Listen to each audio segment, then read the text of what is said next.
मित्रांनो, कांदा बाजारात आता मोठी उलथापालथ होणार आहे। 8 महिन्यांच्या लांब विश्रांतीनंतर अखेर बांगलादेशकडे निर्यात पुन्हा सुरू झाली आहे।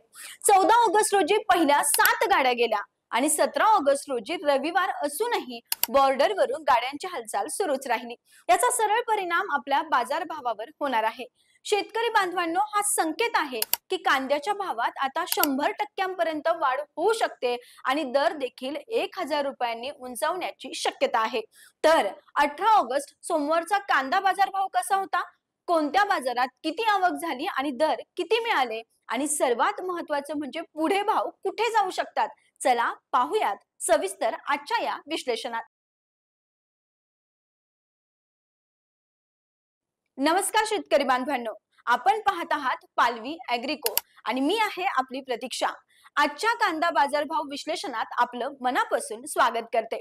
मागील आठवड्यात 15 ऑगस्टला स्वातंत्र्य दिन असल्याने बाजार समितीत फारसा फरक दिसला नाही। मात्र 18 ऑगस्ट सोमवारपासून आवक आणि भावाची परिस्थिती अशी आहे, जशी की पिंपळगाव बसवंत बाजार समितीत 1600 रुपये दर, आवक 20,000 क्विंटल इतकी झाली आहे। मालेगाव मुंगसे बाजार समितीत 1450 रुपये सरासरी दर, तर आवक 15,400 क्विंटल इतकी झाली आहे। पुणे बाजार समितीत 1200 रुपये इतका दर, तर आवक 10,733 क्विंटल इतकी झाली आहे। मुंबई बाजार समितीत 1450 रुपये इतका दर, तर आवक 19,308 क्विंटल इतकी झाली आहे। सोलापूर बाजार समितीत 1100 रुपये दर, तर आवक 17,160 क्विंटल इतकी झाली आहे। कळवण बाजार समितीत 1,325 रुपये इतका दर, तर आवक 22,100 क्विंटल इतकी झाली आहे। 19 ऑगस्ट रोजी कांद्याला सरासरी भाव मुंबई बाजार समितीत 1,350 रुपये मिळाला असून आवक 4,161 क्विंटल इतकी झाली आहे आणि छत्रपती संभाजीनगर मध्ये बाजारात कांद्याला सरासरी भाव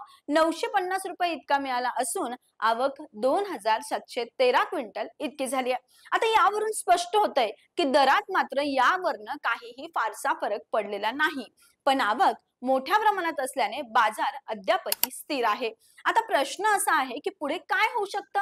जर बांगलादेशकडे कांद्याची मागणी वाढत गेली तर पुढील 10 ते 15 दिवसात दरात किमान 20 ते 30% वाढ होऊ शकते। काही तज्ञांच्या मते सातत्याने निर्यात सुरू राहिली तर भावात 800 ते 1000 रुपयांपर्यंतची तेजी देखील पाहायला मिळू शकते। पण जर स्थानिक बाजारात आवक जास्त राहिली तर दर वाढ मर्यादित राहण्याची शक्यता आहे। आता शेतकऱ्यांनी काय करावं?